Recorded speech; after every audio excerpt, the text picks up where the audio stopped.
and not before. Hi, this is Ubi here. So this is my Hexblast Occultist for Atlas Invasion, and it's been doing pretty well so far. I managed to scale the damage up to about 2.2 million in my DPS. Now I've pushed all the way to A8. I'm gonna do A8 Sirus, which is like my first Sirus of the league. So we'll see how that goes.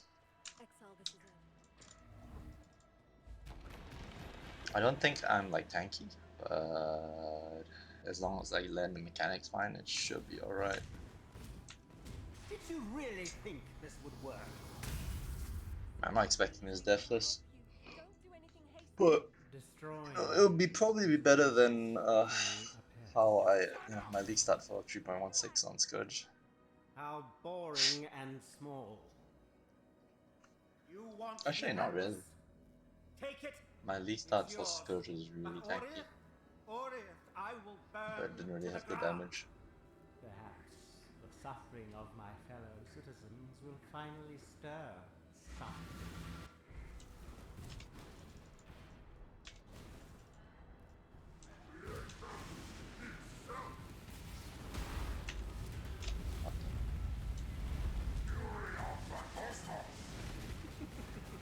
Wasn't this a real challenge?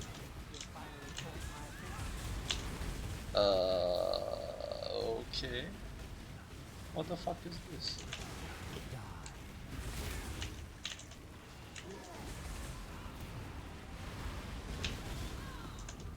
I need more mana. Oh, what the fuck? Okay, what is this? I forgot there's bosses in Sirius. I probably have to kill them first before I actually engage in them, because that's really annoying.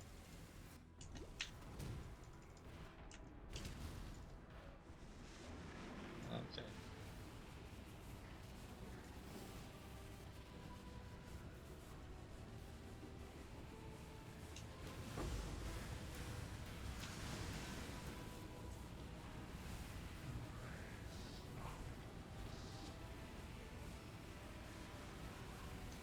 Surprised they don't die in the...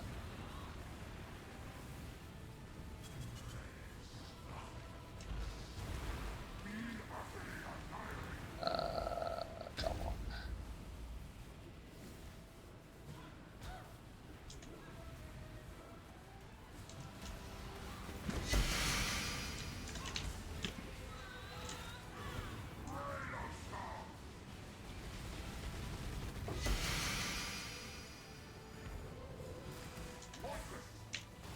When I'm ready and not before.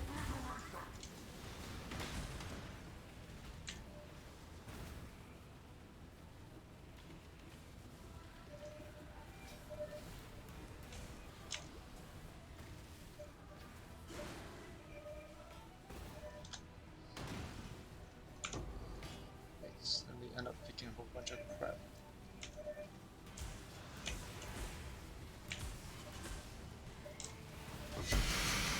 Life is short, deal. Okay. Now where is Sirius? Oh, he's now at the stairs. Found strength in their projections. They became reliant on it. Not so foolish.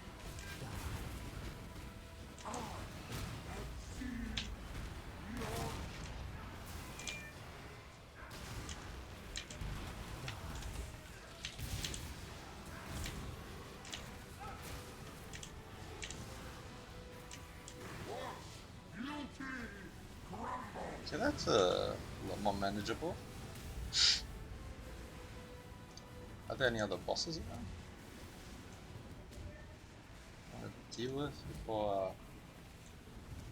Strange. There's only like 3. Was it 4? There's 4 groups of drops here, so that's interesting. I mean, now that he's at the stairs, it's actually part of the fighting, but no, not much I can do about it. Oh.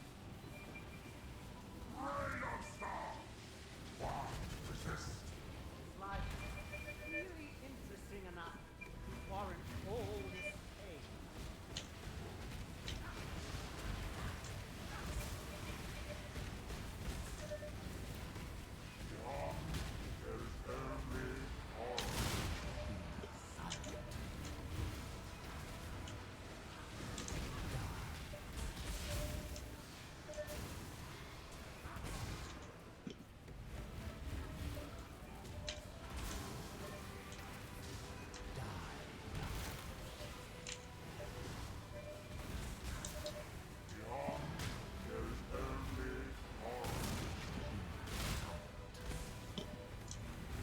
actually pretty tanky. Yeah, I'm actually pretty tanky. Oh, that's surprising. Okay. Other than that weird ass death from having to deal with map bosses, I guess it's okay. So I think this is his second phase. It's probably a 2 more. Wait, give me a second. I need to turn off the alarm.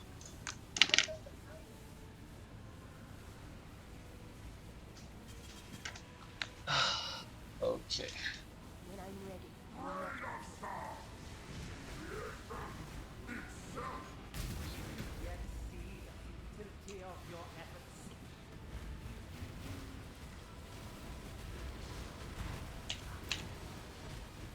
Die.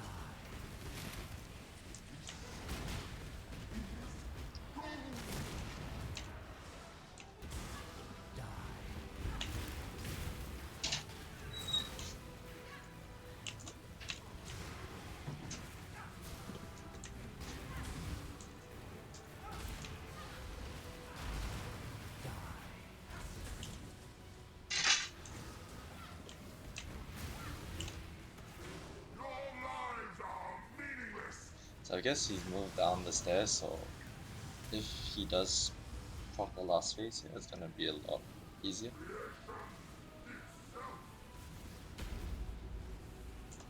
I just need to get the cloud out of the way.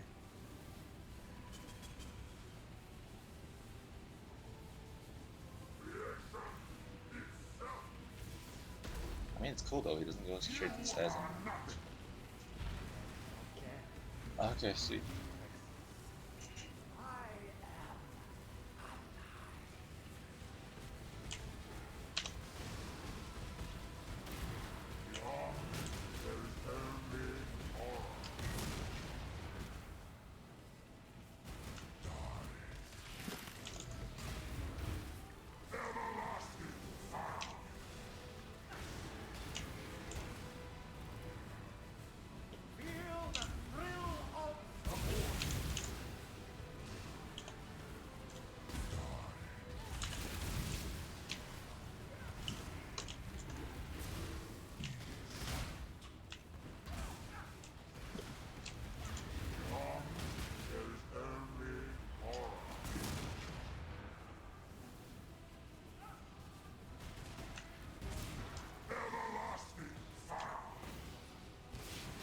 I need more mana.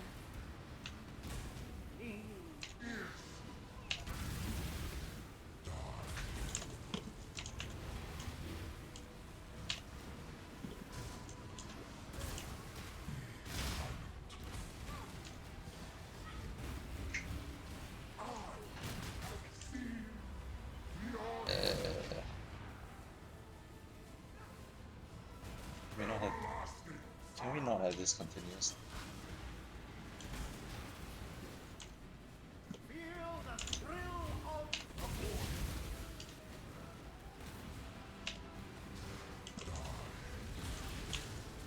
When I'm ready, I'm not before.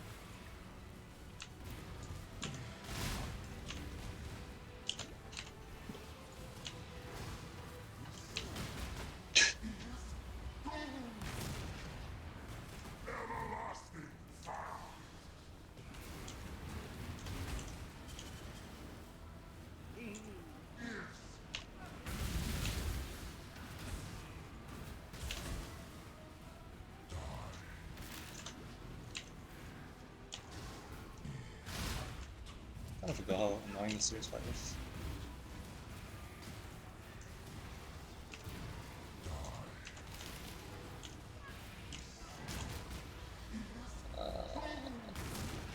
So annoying.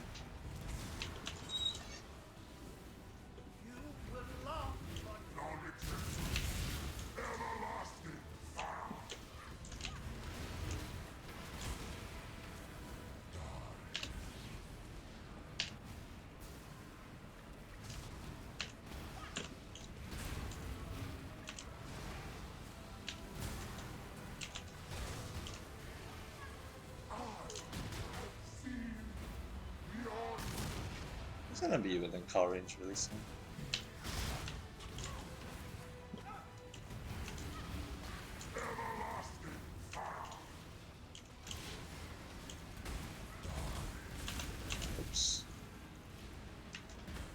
messed up that one. And that's it.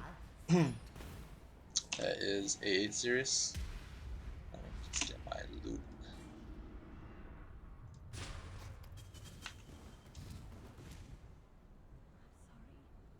Sirus, this was all my fault. Too much clutter. Yikes.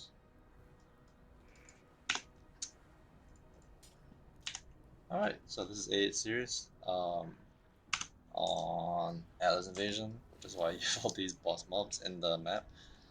And interestingly, it's like what, one, two, three, four mobs instead of 10. Was it? Oh, 5? Was it supposed to be 5? I think it's supposed to be 5. There might be one more running around, I don't know. But yeah, this is Hexblast Occultist. Damage is pretty good, really tanky. You can see I didn't really have to deal with a lot of. I mean, it was tanky enough to not die that much.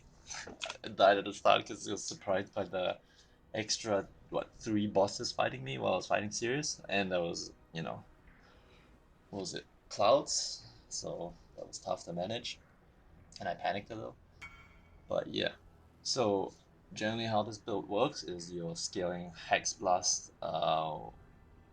and ignites off Hexblast, using Black Flame to turn it all to chaos, so that you can apply you can get the full benefit of Withered as well as the Occultist negative chaos res, and more chaos damage. So with this 35% and 20%, you get like extra 55% of Withered, which is almost 9% increased damage taken for chaos per stack of Withered.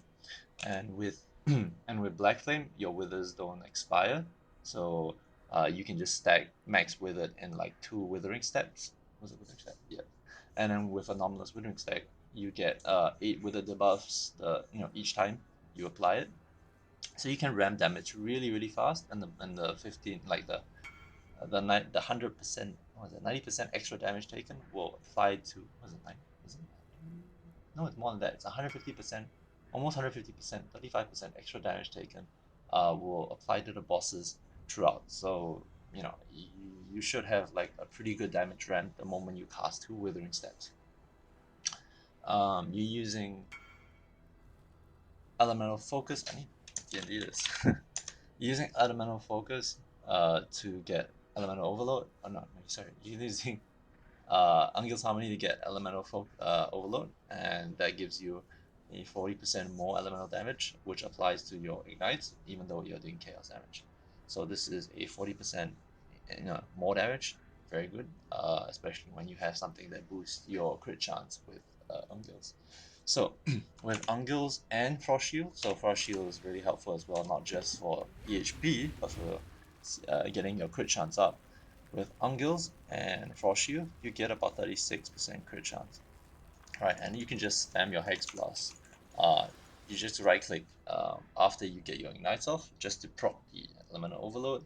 This will also apply to the ignites I think you have on the target at that moment.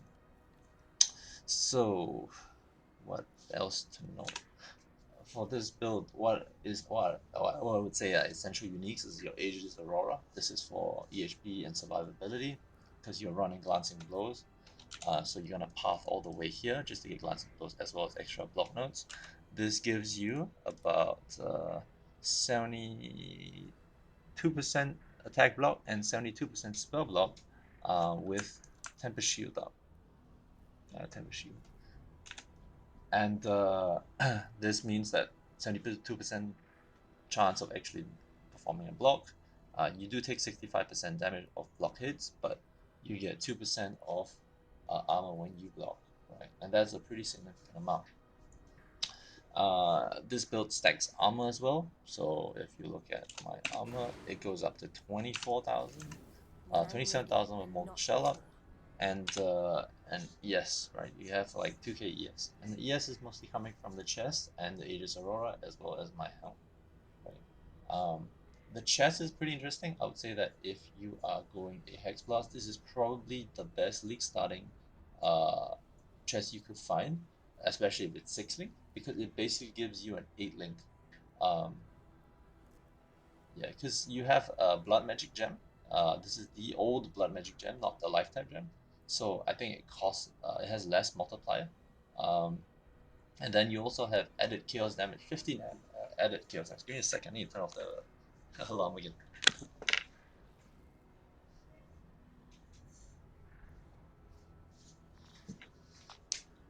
So you have 15, level 15 added chaos damage. That goes to the flat damage of your Hexblast, and that scales the ignite damage. Because the Hexblast, all damage can ignite. It doesn't really matter what flat damage you add to it.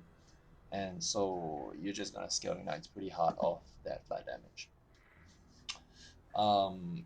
And then you want Barracks Ring, Barracks Respite, mainly just for proliferation of your shocks, because you get good shocks of Hexblast because you can shock as well, and you have a high amount of chance to shock, based on, with stuff of your passive tree.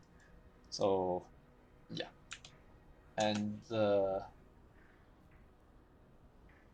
yeah, that's pretty much it. So when it comes to the gem links, you want Hexblast, you want Daily Ailments, Swift Affliction, Burning Damage, Cruelty, and Unbound Ailments, right? And for 4 of these gems, you can get them awakened, which means you can do more damage once you upgrade to the awakened versions.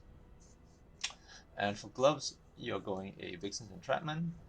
You are doing this for quality of life, just to get as much curses up as possible in your first cast. So we have total, 3 max curse count. So the 3 curses we're going with are Punishment, Despair, and Temporal Chains. All 3 actually boost your damage quite significantly, so good to have them up. And then that's pretty much it. You have a life tap because I'm using life to cast everything, not mana, so it's a lot less clunky. And I have 2 life flasks. For your boots, for your belt, you generally want like stats, dexterity, life, resistances. That's pretty much it. Not much else there is to the belt. When it comes to the boots, you want a hunter, and you want ignites. You inflict deal damage faster, right? Because this gives you the ability to deal more damage quickly, like your damage quicker, right? The total amount of ignite damage you do over a long period of time doesn't change, but this allows you to have higher ignite DPS, right? So if you can constantly keep your ignites up, it doesn't really matter if you do it faster. Yeah. Other than that, there's nothing much. This has been a pretty interesting Atlas invasion. I enjoyed it only because I was playing something I didn't play before, and no, Hexblast and Night. Occultist is something that I had an eye on, but I never really got into it. So this was really fun.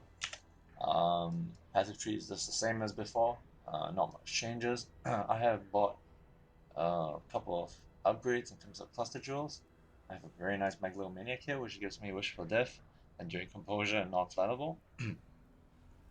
And then I got like a 3 notable elemental damage cluster on a 5 damage cluster, which gives me AoE damage and resistances. And that's pretty much about it. I hit 92 when I stopped playing. I think it's kind of boring to keep pushing for more levels. I don't really want to get a demis here. I have quite a bit of currency as well because I've been able to push content and I kind of know how to make money. So I managed to buy Squire. I wanted to test it out, but I'm not too sure about it now because I'm probably going to prepare for Delirium Everywhere. And I have like 10 exalts, about 15 exalts worth of stuff. Yeah. So yeah, peace. See you. Hope this has been good knowledge that you can use for your own league if you ever want to start a Hexblast Occultist. I really do recommend it. It is very good damage and survivability for the amount of early investment, especially when it comes to a league start. Whether or not it can scale very well, I don't think so. I think you probably cap out at max 4 or 5 million DPS, like DPS, and that's kind of low. But you can hit 2 million DPS right off the bat, like maybe about 4 or 5 days into the league, which is very good progress and gives you very good, good ability to push into the league to get the build you want to play. All right, that's all. Okay, guys.